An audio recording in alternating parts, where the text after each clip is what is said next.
Hello guys and welcome to the spoilers for chapter 277 of Tokyo Revengers.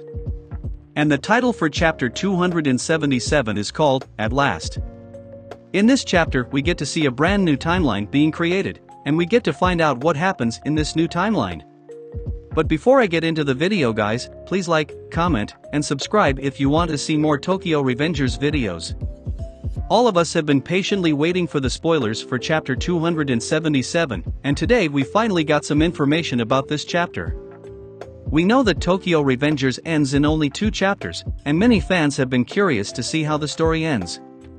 We have seen that there have been many major plot twists in these last few chapters, and it is possible that there will be some big reveals at the end of the story. And in this chapter we got to see almost every single character in Tokyo Revengers, and we basically get to see that every single character is alive in this timeline. I was recently reading the 3 Deities arc, and I remembered this panel of Draken, and Draken was talking about Mikey. And Draken was saying that Mikey is a completely different person, and he also said that Mikey would kill Takemichi without care. We now know that Draken was talking about the curse, and I think that this piece of dialogue also was foreshadowing that Mikey's curse will kill Takemichi. Anyway guys, in the last chapter Takemichi traveled back in time, and he woke up in the body of a small child, and Takemichi realized that he traveled 10 years back in time. And Takemichi immediately ran to Mikey's house, and when he arrived at Mikey's house, Takemichi was confronted by Baji. Takemichi also saw that Emma, Shinichiro, and Sanzu were also at Mikey's house, and Takemichi was in shock to see that all these people were alive. And at the end of the last chapter we saw that Mikey entered the scene, and when he saw Mikey, Takemichi was on the verge of tears. However, when Mikey got a closer look, he suddenly recognized Takemichi, and he said Takemichi's name. And it seems like Mikey is also a time leaper, because that is the only way that he can still have memories of Takemichi. And in this chapter the author confirms that this theory is correct, and in this chapter we learned that Mikey is also a time leaper. In this chapter we also get to see characters like Izana Kurokawa, Kisaki, and Hanma, and we get to see them alive in this timeline, and we get to learn how they turned out in this future timeline. Anyway guys, this chapter starts off with the scene where Mikey recognized Takemichi, and Mikey started crying when he saw that Takemichi was alive. And Takemichi also started crying when he saw that Mikey was alive. Everyone around them were confused as to why they were crying, and this scene reminds me of when Shinichiro started crying after traveling back in time for the first time. Mikey and Takemichi were shocked to see that they both had memories of the future, and they decided to go have a talk in private. This chapter shows us some very wholesome moments. We get to see these 2 characters playing together as kids, and they look like they are very happy, and they seem to be having a lot of fun. After Mikey's curse killed Takemichi, Mikey thought that he would never get to see Takemichi again, so it makes sense that Mikey is so overjoyed to hang out with Takemichi in this timeline. We see these 2 characters running around together, and they are just chasing each other around. It seems that Mikey still has all of his memories of the future timeline, and Mikey has a private conversation with Takemichi, and they stand on top of a building to talk together. In this conversation they have a discussion about time leaping, and they talk about how they will protect everyone during this timeline. Now that Takemichi and Mikey have this new secret, this means that their bond will grow stronger and stronger, and these 2 characters have a very wholesome relationship. And we also see this panel of Takemichi and Mikey standing together, and this panel reminds me of this other panel of Takemichi and Chifuyu.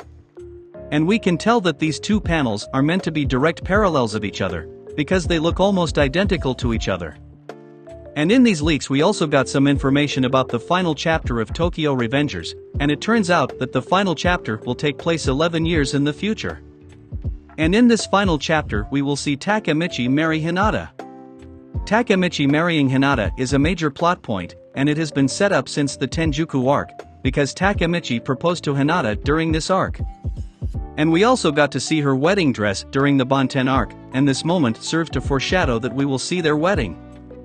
In this chapter we also see a scene of Sanzu hanging out with Mikey, and they are both smiling, and they look like they are very happy. And Sanzu doesn't have the scars on his face, so this means that his childhood was never ruined. This chapter also skips to the future and we get to see the creation of Toman. And in this timeline Takemichi is actually a founding member of the Tokyo Manji gang. In the next scene, the chapter skips to the future, and we see that Toman has grown a lot larger.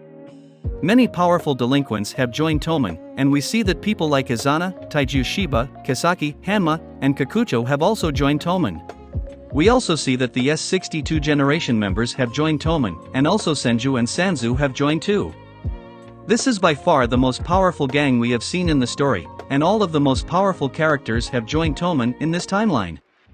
Toman has gained a lot of new members, and in this chapter, Toman looks like one giant family. It is also revealed that Mikey is the president of this new gang, and Draken is the vice president. And in this scene we can see that Takemichi and Mikey are both crying tears of joy. And the reason why they are crying is because they are so happy that they were able to create a timeline where everyone is safe, and this has been Takemichi's goal since the beginning of the story. In this timeline we also see that Sanzu does not have the scars on his face, and this proves that Takemichi was able to defeat the curse. And we also see that Kazutora became a member of Toman, and we also see that Shinichiro is alive, and this means that Kazutora never killed Shinichiro, and this is even more evidence that Takemichi defeated the curse. And I am sure many fans will be happy to see that all these characters are alive, because many fans have been wanting a happy ending for a very long time. The curse ruined everything around Mikey's life, however now that the curse is gone that means everyone will be able to survive, and Mikey will get to have the happy life that he always dreamed of. And this means that Mikey will also get to achieve his dream of becoming an uncle, because in his dream Emma and Draken had a child together, and it looks like we will get to see this in this timeline. In every single future timeline Mikey's life has turned out horrible, however this will be the very first future timeline where Mikey gets to live a peaceful life. Anyway guys, that's all we got for the spoilers of chapter 277 of Tokyo Revengers. Also let me know what you guys think of the spoilers in the comments below. And like, comment, and subscribe if you want to see more videos like this one, and thank you for watching.